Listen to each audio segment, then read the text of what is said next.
2017 2025 September 21 வரைக்கும் நம்ம எதுக்கு எடுத்தாலும் டேக்ஸ் கட்டிட்டு இருந்தோம். பால் வாங்கினா டேக்ஸ், பருப்பு வாங்கினா டேக்ஸ், எண்ணெய் வாங்கினா டேக்ஸ், நெருப்புட்டி வாங்கினா டேக்ஸ், ஏன் சாக்லேட் வாங்கினா கூட 5% டேக்ஸ். இவ்வளவு நாள் நம்ம இவ்வளவு டேக்ஸ் கட்டியிருந்தோம். நம்ம எல்லாத்துக்குமே இப்போ ஒரு விடிய காலம் வந்துருச்சுன்னே கூட சொல்லலாம். ஸோ டேக்ஸ் எல்லாம் குறைச்சிட்டாங்க. எந்தெந்த பொருளுக்கெல்லாம் குறைச்சிருக்காங்க, எந்தெந்த பொருளுக்கெல்லாம் டேக்ஸ் அதிகமா இருக்கு, அந்த டேக்ஸ் எப்படி ஆரம்பிச்சிச்சு, இது எல்லாத்தையும் நான் இந்த வீடியோல கிளியரா சொல்றேன். வீடியோக்குள்ள போறதுக்கு முன்னாடி ருத்ரன் சேனலை சப்ஸ்கிரைப் பண்ணாதீங்கன்னா சப்ஸ்கிரைப் பண்ணி விட்டுருங்க. மறக்காம பெல் ஐக்கன் அழுத்தி விட்டுருங்க. அப்பதான் நான் போடக்கூடிய வீடியோ இன்சிடென்டா உங்களுக்கு நோட்டிபிகேஷன் வரும். இப்போ வீடியோக்குள்ள போலாம். Hello my dear Rudran squad. Okay, நம்ம ஃபர்ஸ்ட் இந்த 2.0 ஜிஎஸ்டி பாக்குறதுக்கு முன்னாடி இந்த ஜிஎஸ்டி எப்படி நம்ம இந்தியாவுக்குள்ள அறிமுகம் ஆணுச்சு அப்படிங்கிறத பாத்துருவோம். 2017 ஜூலை 1ஆம் தேதியில தான் இந்த ஜிஎஸ்டிங்கிறதே அறிமுகப்படுத்துறாங்க. அதுக்கு முன்னாடிலாம் பாத்தீங்கன்னா 2017 அந்த ஜூலை 1ஆம் தேதிக்கு முன்னாடிலாம் பாத்தீங்கன்னா நம்ம எதுக்கு வரி கட்டுறோம்னே தெரியாம நம்ம நிறைய வரி கட்டிட்டு இருந்தோம். ஸோ அது எல்லாத்தையும் ஒழுங்குபடுத்தணும் அப்படிங்கிற ஒரு முடிவுல இந்த ஜிஎஸ்டி அப்படிங்கிற ஒரு கான்செப்ட் கொண்டு வராங்க. இந்த ஜிஎஸ்டிங்கிறது ஒரு 4 பிரிவா இருக்கும். 2017 ஆரம்பிச்சப்போ இந்த ஜிஎஸ்டி 4 பிரிவுகளா இருந்துச்சு. ஒன்னு 5%, இன்னொன்னு பாத்தீங்க அப்படின்னா 12%, இன்னொன்னு அப்படி பாத்தீங்கன்னா 18%, இன்னொன்னு பாத்தீங்கன்னா 28%. இந்த மாதிரி 4 பிரிவுகளா இருந்துச்சு இந்த ஜிஎஸ்டி. இப்போ பாத்தீங்கன்னா இந்த மந்த் ஸ்டார்டிங்ல 4ஆம் தேதி டெல்லியில நடந்த 56வது ஜிஎஸ்டி கவுன்சில்ல நம்ம மத்திய நிதி மந்திரி நிர்மலா சீதாராமனோட தலைமையில 56வது ஜிஎஸ்டி கவுன்சில் நடந்துச்சு. அதுல இந்த ஜிஎஸ்டி பத்தி பேசுறாங்க. இந்த ஜிஎஸ்டி எப்படி நம்ம சரி கட்டணும், நம்ம கொஞ்சம் ஒழுங்குபடுத்தணும் அப்படிங்கிற ஒரு டாக் போகுது. அப்ப என்ன பண்றாங்க, என்ன முடிவு எடுக்கிறான்னு பாத்தீங்கன்னா 2.0 அந்த 4 அடுக்கா இருக்கிற ஜிஎஸ்டிய 2 அடுக்கா கொண்டு வரணும் அப்படிங்கிற ஒரு பிளான் பண்ணி தான் இந்த 2.0 அப்படிங்கிற ஒரு கான்செப்ட் கொண்டு வந்தாங்க. முக்காவாசி பொருட்களுக்கான ஜிஎஸ்டி ஃபுல்லா குறைச்சிட்டாங்க. சில பொருட்களுக்கெல்லாம் நம்ம அத்தியாவசிய தேவையான பொருட்கள்லாம் 0% ஜிஎஸ்டியை மாத்தி விட்டாங்க. இந்த மந்த் 4ஆம் தேதி பாத்தீங்கன்னா மத்திய நிதி மந்திரி நிர்மலா சீதாராமனுடைய தலைமையில 56வது ஜிஎஸ்டி கவுன்சில் நடந்துச்சு டெல்லியில. எல்லா ஸ்டேட்டோடையும் பினான்ஸ் மினிஸ்டர் போய் அதுல கலந்துக்கிறாங்க. அப்படி அந்த 56வது ஜிஎஸ்டி கவுன்சில்ல எடுக்கப்பட்டதா இந்த 2.0 ஜிஎஸ்டி அப்படிங்கிற ஒரு முடிவு. இந்த 2.0 ஜிஎஸ்டி அப்படின்னா என்னன்னு கேட்டீங்க அப்படின்னா ஒரு 2 அடுக்கு தான். ஒன்னு 5%, இன்னொன்னு 18%. இது 2க்குள்ளதான் எல்லா டேக்ஸுமே அடங்கும்.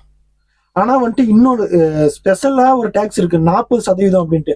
அந்த 40% டேக்ஸ் எது எதுக்குன்னு பாத்தீங்கன்னா சிகரெட்டு, ஆன்ஸு, பான்புராக்கு, பான் மசாலா, அதுக்கப்புறம் இந்த பணக்காரங்க அந்த லக்ஸுரியான காருங்கெல்லாம் வாங்கல, அந்த மாதிரி லக்ஸுரியான காருங்களுக்கு எல்லாம் பாத்தீங்கன்னா அந்த 40% ஜிஎஸ்டி இருக்கு. ஸோ இப்ப நம்ம என்ன பண்ணலாம் அப்படின்னு பாத்தீங்கன்னா அந்த 2 வகையா பிரிஞ்ச அந்த ஜிஎஸ்டி என்னன்னா எந்தெந்த பொருட்களுக்கெல்லாம் விலை குறைஞ்சிருக்கு அப்படிங்கறத நம்ம கிளியரா பாத்துருவோம். அதுக்கப்புறம் எதனால இந்தியாவுக்குள்ள இவ்வளவு மாற்றம் வந்துச்சு, இந்த ஜிஎஸ்டியை குறைக்கக்கூடிய காரணம்லாம் என்ன அப்படிங்கிறத கிளியராகவும் பாத்துருவோம். ஃபர்ஸ்ட் இந்த 5% ஜிஎஸ்டில இருந்து 0வான ஜிஎஸ்டி பொருட்கள்லாம் என்ன அப்படிங்கிறத பாத்துருவோம்.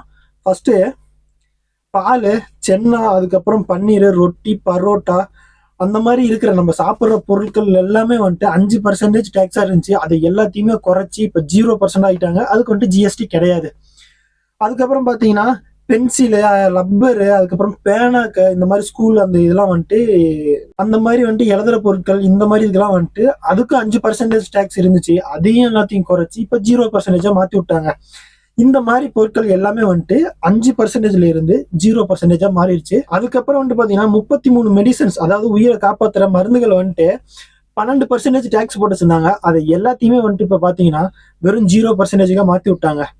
ஸோ இதெல்லாம் 5%, அதுக்கப்புறம் 12%ல இருந்து 0வா குறைக்கப்பட்ட ஜிஎஸ்டி பொருட்கள். இந்த 12% ஜிஎஸ்டில இருந்து 5% ஜிஎஸ்டியா குறைஞ்ச பொருட்கள்லாம் என்னென்னு பாத்துருவோம்.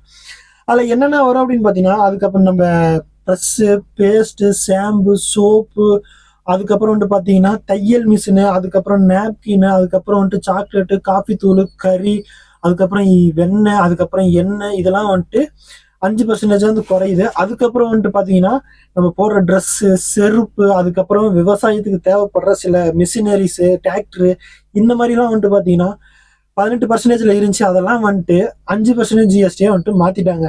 ஆல்மோஸ்ட் முக்காவாசி பொருட்கள் எல்லாமே பாத்தீங்கன்னா 5% அடங்கிருது. அடுத்தது வந்துட்டு பாத்தீங்கன்னா இந்த 18%, அந்த 28%ல இருந்து இந்த 18%க்கா எந்தெந்த பொருட்கள் எல்லாம் வந்து குறைஞ்சிருக்கு அப்படிங்கிறதையும் நம்ம கொஞ்சம் டீட்டெயில்டா பாத்துருவோம். ஏசி, அதுக்கப்புறம் வந்துட்டு டிவி, அதுக்கப்புறம் வந்துட்டு இந்த பாத்திரங்கள்லாம் விளக்கும்ல மிஷினு அது, அதுக்கப்புறம் சிறிய கார்கள், 350 சிசிக்கு உட்பட்ட மோட்டார் சைக்கிள், சிமெண்ட், இதெல்லாம் வந்துட்டு பாத்தீங்கன்னா 18% டேக்ஸ் வந்து போடுறாங்க. இது வந்துட்டு இன்னையிலிருந்து இந்த வீடியோ எடுத்துருக்கிற இன்னைக்கு 22ஆம் தேதி இன்னையிலிருந்து வந்துட்டு இந்த ஜிஎஸ்டி வந்துட்டு அமலுக்கு வருது. இந்த ஜிஎஸ்டி போட்டதுனால வந்துட்டு பாத்தீங்கன்னா முக்காவாசி பொருட்கள்லாம் வந்துட்டு விலை குறைஞ்சிரும், நிறைய பொருட்கள் விலை குறைஞ்சிரும். நான் ஃபர்ஸ்டே சொன்ன மாதிரி வந்துட்டு பாத்தீங்கன்னா இந்த டொபாக்கோ பொருட்கள், சிகரெட்டு, பீடி, அதுக்கப்புறம் ஆன்ஸ், பான் மராக்கு, அதுக்கப்புறம் பான் மசாலா, இந்த மாதிரி வந்துட்டு போதைப் பொருட்கள், அதுக்கப்புறம் வந்துட்டு இந்த லக்ஸுரியான கார், அந்த 350 சிசிக்கு மேல இருக்கிற காருங்கெல்லாம் வந்துட்டு அதுக்கெல்லாம் வந்துட்டு இந்த 40% டேக்ஸ். அதாவது இதெல்லாம் வந்துட்டு பெரிய பெரிய பணக்காரங்களுக்கு தான் வந்துட்டு அந்த மாதிரி கார்லாம் வாங்குவாங்க, அவங்களுக்கு வந்துட்டு அந்த மாதிரி டேக்ஸ். இப்ப எதனால வந்துட்டு இந்த அளவுக்கு டேக்ஸ் எல்லாம் குறைக்கிறாங்க அப்படின்னு கேட்டீங்கன்னா, இப்ப வந்துட்டு இந்த 2025 ஜனவரி மாசம் வந்துட்டு அமெரிக்க அதிபர் டொனால்ட் ட்ரம்ப் வந்துட்டு பதவி ஏத்ததுலேருந்தே வந்துட்டு நிறைய வந்துட்டு ஆக்ஷன் எடுத்துட்டே வர்றாரு, குயிக்கா நிறைய ஆக்ஷன் எடுக்கிறாரு. அதுவும் வந்துட்டு இந்தியாவுக்கு எகெயின்ஸ்டா. எதனால இந்தியாவுக்கு எகெயின்ஸ்டா வந்துட்டு இந்த மாதிரி எல்லாம் பண்றாரு அப்படின்னு பாத்தீங்கன்னா, உக்ரைன் ரஷ்யா போர் வந்து நடந்துட்டு இருக்குது. அதுல வந்துட்டு ரஷ்யாவுக்கு வந்துட்டு பாத்தீங்கன்னா இந்தியா வந்துட்டு சப்போர்ட் பண்ணுது, இந்தியாவும் சீனாவும் வந்துட்டு ரஷ்யாவுக்கு சப்போர்ட் பண்ணுது. அதனால ட்ரம்ப் என்ன பண்றாரு அப்படின்னு பாத்தீங்கன்னா, ரஷ்யா உக்ரைன் போரை நிறுத்தணும், அது ஒண்ணுதான் அவருடைய குறிக்கோள். அதனால வந்துட்டு என்ன பண்றாரு அப்படின்னு பாத்தீங்கன்னா, ரஷ்யாவுக்கு சப்போர்ட் பண்ற நாடுகள் மேலாம் வந்துட்டு 50% வந்துட்டு டேக்ஸ் போட்டுவிடு. இங்க அமெரிக்காவில் வந்து இறக்குமதி ஆகிற பொருட்களுக்குலாம் வந்துட்டு 25% டேக்ஸ். அதுக்கப்புறம் வந்துட்டு பாத்தீங்கன்னா ரஷ்யா கிட்ட ஆயில் வாங்குறதுனால வந்துட்டு உங்களுக்கு ஃபைனா வந்துட்டு ஒரு 25% டேக்ஸ் அப்படிங்கிற மாதிரி ஒரு 50% டேக்ஸ் வந்துட்டு இந்தியா மேலேயும் சீனா மேலேயும் போட்டு விட்டாரு. அதனாலே வந்துட்டு பாத்தீங்க அப்படின்னா அங்க போற பொருட்கள் வந்துட்டு ரொம்ப காஸ்ட், இங்க இருந்து அனுப்ப முடியல. அதனால என்ன பண்றாரு அப்படின்னா வந்துட்டு நம்ம ஜிஎஸ்டி எல்லாம் கம்மி பண்ணுவோம், நம்ம எல்லா பொருட்களுடைய விலையும் கம்மி பண்ணுவோம். அதனால வந்துட்டு உள்ளூர்ல இருக்க நம்ம இந்தியாவுக்குள்ள இருக்கிற மக்களே வந்துட்டு இதெல்லாம் வாங்கிக்கிட்டோம் அப்படின்ட்டு வந்துட்டு எல்லா விலையும் வந்துட்டு பாதியா குறைச்சி விட்டாரு. ஜிஎஸ்டி எல்லாம் வந்துட்டு பாதியா குறைச்சி 2.0 அப்படிங்கிற ஒரு ஸ்டேட்டுக்குள்ள கொண்டு வந்துட்டாரு. இப்ப வந்துட்டு அது இல்லாம ட்ரம்ப்புக்கு இன்னொரு கோவம் என்ன தெரியுமா, இந்தியாவுக்கும் பாகிஸ்தானுக்கும் அந்த பெகல்காம் அட்டாக் நடந்துச்சுல்ல, அந்த டைம்ல வந்துட்டு இந்தியாவுக்கும் பாகிஸ்தானுக்கும் நம்ம 2 பேத்துக்கு வந்துட்டுமே டென்ஷன் இருந்துச்சு. அத நான் தான் உள்ள பூந்து உங்க 2 பேத்தையும் சமாதானம் பண்ணி வச்சேன் அப்படின்னு வந்துட்டு நீங்க ஒத்துக்காங்க அப்படின்னு இந்தியா கிட்ட கேக்குறாரு. இந்தியா வந்துட்டு அதுக்கு என்ன சொல்லிடுது அப்படின்னு பாத்தீங்கன்னா, எங்க பிரச்சனைய நாங்களே தான் தீர்த்துக்கிட்டோங்க, நீ வந்து இதை தீர்த்து வைக்கல அப்படின்னு சொல்லி ட்ரம்ப்புக்கு நோஸ் கட் பண்ணி விட்டுருது. அதுல வந்துட்டு நம்ம ட்ரம்ப் வந்துட்டு கடுப்பாயிட்டாரு.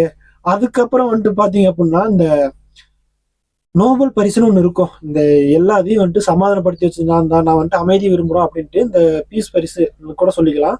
அதை வந்துட்டு ட்ரம்ப்புக்கு வேணும், அதுக்கோசரம் போராடிட்டு இருக்காரு. அது வந்துட்டு பாகிஸ்தான் வந்துட்டு எங்களை அமெரிக்கா வந்து நாமினேட் பண்ணி வச்சிருக்கு, நீங்க தான் வந்துட்டு எங்களை சமாதானப்படுத்தி வச்சீங்க அப்படின்ட்டு.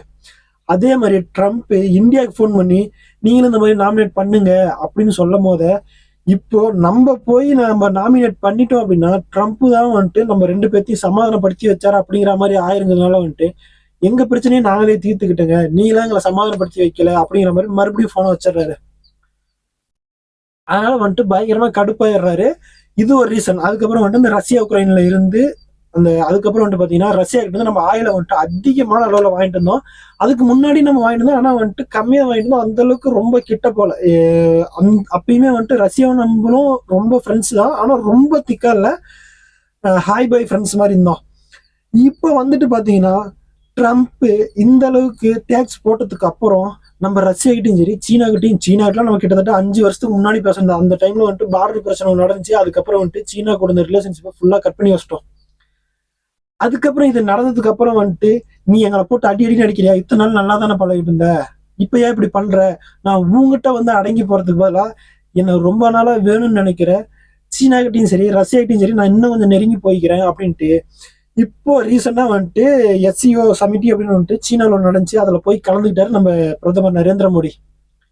அப்ப வந்துட்டு பாத்தீங்கன்னா அதுல வந்துட்டு இந்த ரஷ்ய அதிபர் புட்டினும் சரி, அதுக்கப்புறம் சீன அதிபரும் சரி, அதுக்கப்புறம் பிரதமர் மோடியும் சரி, 3 பேர் நின்று போட்டோ எடுத்து சோசியல் மீடியால விட்டதும் அங்க ட்ரம்ப்புக்கு டவுசர் கண்டுருச்சு. அதனால வந்துட்டு காலையில வந்துட்டு பாத்தீங்கன்னா நண்பா என்ன மறந்துட்டியா அப்படிங்கிற மாதிரி சாங்கல வந்துட்டு நம்ம தான் இந்தியாவை இழந்துட்டோம், நம்ம தான் சீனாட்டையும் இந்தியாவை இழந்துட்டோம் அப்படின்ட்டு ஒரு மாதிரி சோகமா வந்துட்டு நீ எனக்கு வேணும் அப்படிங்கிற மாதிரி பேசினாலும் சாயந்தரம் வந்துட்டு ஐரோப்பிய நாடுகள்லாம் வந்துட்டு தூண்டி விட்டுட்டு இருந்தாரு, அவங்க மேல டாக்ஸ் அதிகமா போடுங்க அப்படி இப்படின்னு தூண்டி விட்டுட்டு இருந்தாரு. அதனால வந்துட்டு இந்தியா வந்துட்டு இறங்கி போற மாதிரி தெரியல. இப்ப வந்துட்டு ரிலேஷன்ஷிப் வந்துட்டு இருக்காரு.